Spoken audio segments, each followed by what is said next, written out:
Boa tarde, Renata. Eu sou a Júlia, eu estudo enfermagem na Universidade Federal da Fronteira Sul e hoje eu vou conduzir a nossa entrevista. Eu tenho algumas perguntas para fazer e eu vou começar com: poderia nos contar um pouco da sua trajetória na enfermagem, desde a graduação, sobre o seu tempo como presidente do Corém São Paulo, suas cartas para figuras públicas no Brasil e sua atuação política? Figuras públicas no Brasil e sua atuação política? Bom, eu venho de uma faculdade, eu fui formada aí em Marília, na FAMEMA, pela metodologia do PBL, né, da problematização. E esse é um método que te traz aí um pouco desta consciência política, da importância de você se reconhecer no cenário, não só na assistência, mas como ser humano, e ver que depende muito de como nós nos posicionamos para que nós possamos melhorar as nossas práticas e a nossa atuação. Com isso, eu me formei, vim para São Paulo para estar aí aprimorando o meu conhecimento técnico, sempre gostei de terapia intensiva, então mudei de Marília para São Paulo para fazer mestrado, doutorado, e sempre atuei dentro de um cenário da terapia intensiva. Na terapia intensiva eu percebi que se eu não chegasse até o conselho de enfermagem, eu não conseguiria aí fazer com que um conhecimento técnico, científico, agregasse valores também à nossa posição e ao nosso posicionamento enquanto profissionais numa equipe multidisciplinar. Com isso, cheguei até a presidência do Conselho Regional de Enfermagem de São Paulo, um dos maiores conselhos do país, quero dizer, o maior conselho de enfermagem do país, onde nós temos o maior número de profissionais, são mais de 600 mil profissionais de enfermagem aqui em São Paulo. Atuando na presidência, eu percebi que os nossos dilemas, eles perpassavam muito mais da condição de sermos profissionais de enfermagem, né? Então, nós precisaríamos também ter uma atuação num cenário de protagonismo político e num cenário onde envolvessem também figuras públicas. E com isso eu fui construindo aí as nossas práticas e principalmente as ações dentro do Corém São Paulo, pautados também em discussões com a população, em discussões com figuras públicas e também em discussões políticas.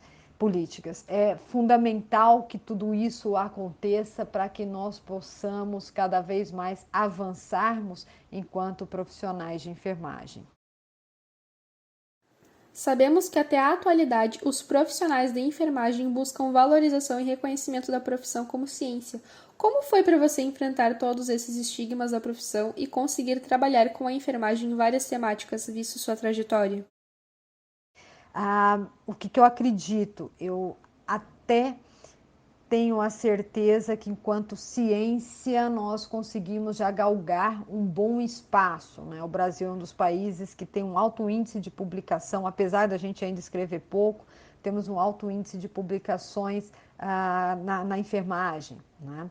Isso, obviamente, deve à importância dos nossos professores, das universidades e das faculdades aqui no nosso país.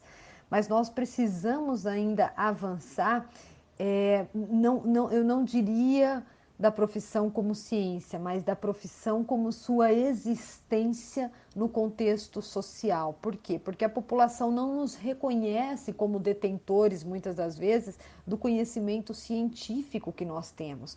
Basta olhar para a população e ver que eles acreditam que a enfermagem não sabem nem distinguir enfermeiro, técnico, auxiliar de enfermagem, e nós temos também as obstetrizes, né? Então, isso é um contexto importante que nós precisamos ensinar e mostrar para a sociedade, e eles acabam nos reconhecendo isso, a sociedade como um todo, apenas como os profissionais que ou estão ali para dar a vacina agora na pandemia, ou que servem para atuar no banho, né? É muito triste nós vermos a mentalidade da população de não nos conhecer ou não nos reconhecer quanto protagonistas do cuidado em nosso país. Muitos têm a ideia de que a nossa profissão ela é o auxiliar do médico, então quanto isso é ruim. E nós precisamos enfrentar e quebrar esses paradigmas. E é claro que tudo isso é uma longa jornada. Precisa de paciência, perseverança, compromisso e engajamento de todos nós. Por isso que cada vez é extremamente mais fundamental e essencial o envolvimento de vocês, né, discentes, dentro de colocar e de mostrar para a sociedade o quanto esse reconhecimento ele é fundamental e essencial. Essa é uma luta de todos nós.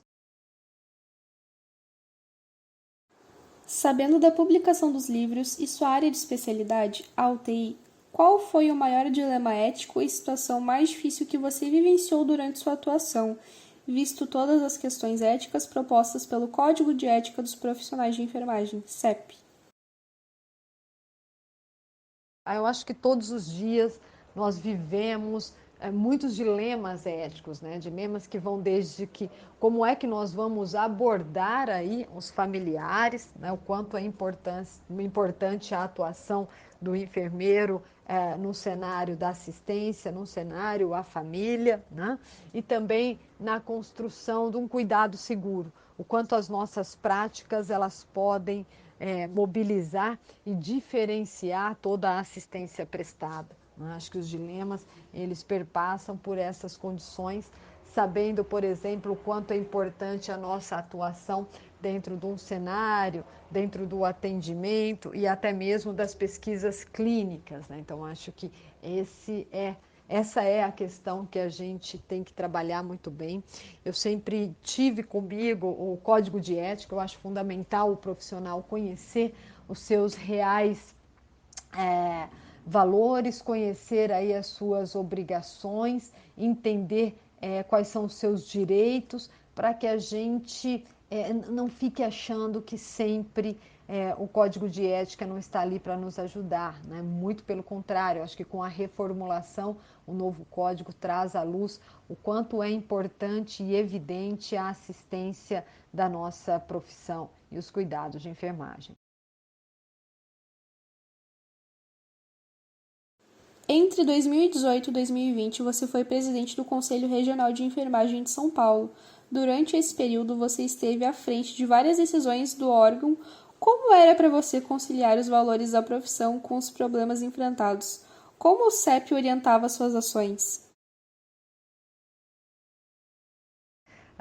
Estar como um presidente do conselho é algo desafiador. Desafiador porque você responde por todo um orçamento público e com isso você tem aí o seu CPF vinculado às questões de origem, de despesas, de ordenamentos que são importantes para uma instituição como é o Conselho Regional de Enfermagem, né? Então, você se coloca como um administrador público e aí você tem que ter uma boa noção e conhecimento de administração e gerenciamento para que você possa fazer com que o órgão ande de maneira correta, né? Isso é extremamente importante porque todas as ações, as práticas, desde a fiscalização até mesmo até mesmo a compra de um simples copo d'água para quem está ali visitando ou passando pelo conselho,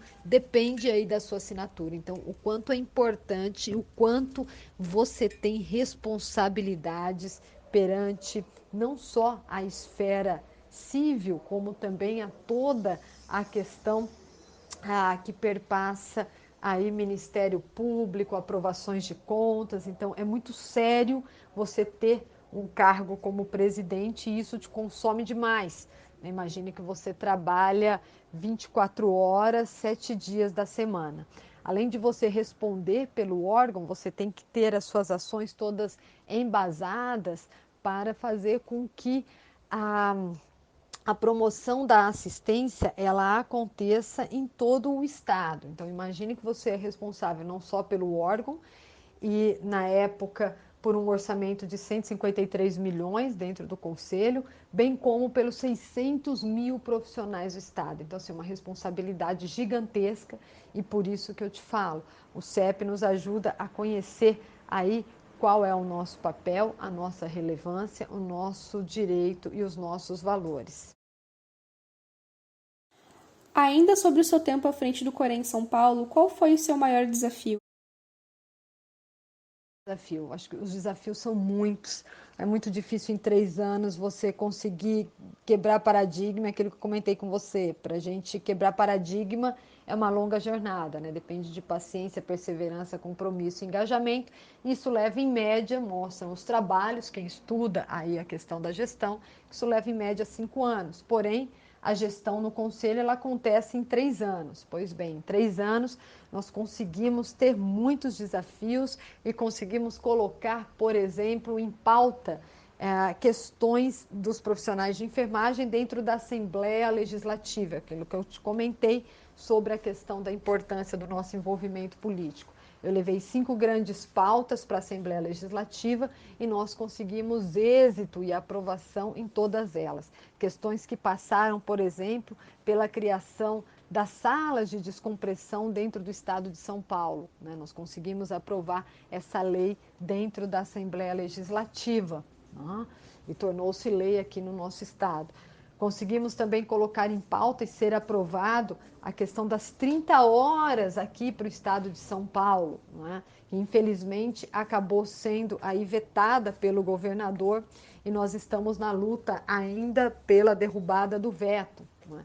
Nós conseguimos, por exemplo, criar os cargos de diretoria de enfermagem para os profissionais do Estado, porque não existia, era um absurdo, os enfermeiros estavam vinculados aí a questões ou a cadeiras no organograma dentro da possibilidade de serem dependentes de serviços médicos. Então, um absurdo, e nós conseguimos também aprovar isso na LESP. Então, acho que os grandes desafios foi aí trazer pautas que pudessem ser importantes para os nossos profissionais. Uma delas que eu também gostaria de citar para você foi a questão da liberação do rodízio. Nós conseguimos construir um projeto de lei e nesta semana agora estive com o prefeito. A atuação da gente não para, não tem como, e nós conseguimos a liberação e isenção do rodízio para os profissionais de enfermagem até dezembro de 2022, pleiteando aí uma luta para que isso se torne permanente. Então, assim, são muitos os desafios, João Vitor, e a gente tem que lutar sempre. Por isso que o envolvimento, o engajamento, ele não deve acontecer apenas enquanto nós estamos aí à frente de um órgão colegiado. A gente precisa ter esse envolvimento contínuo, né? Porque não adianta eu cobrar que as pessoas conheçam a enfermagem se eu não vivo e não luto pela enfermagem. Então, quanto cada vez mais nós precisamos entender que o nosso papel não é só na assistência, ele é um papel também político, ele é um papel de conscientização, ele é um papel de luta e de valorização pela nossa profissão. Finalizando as perguntas, quais são suas orientações para os futuros profissionais visando a valorização da profissão como ciência e respeito? Eu acredito que vocês são extremamente importantes. Eu acho que a minha geração, sou aí do século passado, nós lutamos muito pela questão de mostrar a relevância, a importância da enfermagem enquanto ciência. Eu acredito que agora vocês devem vir com um papel essencial de, além dessa continuidade de enfermagem enquanto ciência, de mostrar a enfermagem política, ocupando cargos públicos, ocupando espaços de gestão, ocupando sim cada vez mais cargos como deputados, vereadores, prefeitos, secretários de saúde, enfim, mostrando o real valor da nossa profissão. Essa profissão que é belíssima, nós sabemos que sem enfermagem não se faz saúde, somos um dos grandes pilares, protagonistas do cuidado, e eu acho que cada vez mais ocupando os cargos que as pessoas vão nos conhecer. É cada vez mais nos apresentando e nos mostrando que seremos vistos, reconhecidos e valorizados. Eu espero ter ajudado, sigo aí à disposição. Um super beijo para você e muito sucesso. Renata, foi uma honra poder te entrevistar, mesmo que de forma remota. A tua trajetória é imensamente inspiradora e eu te agradeço muito pela disponibilidade.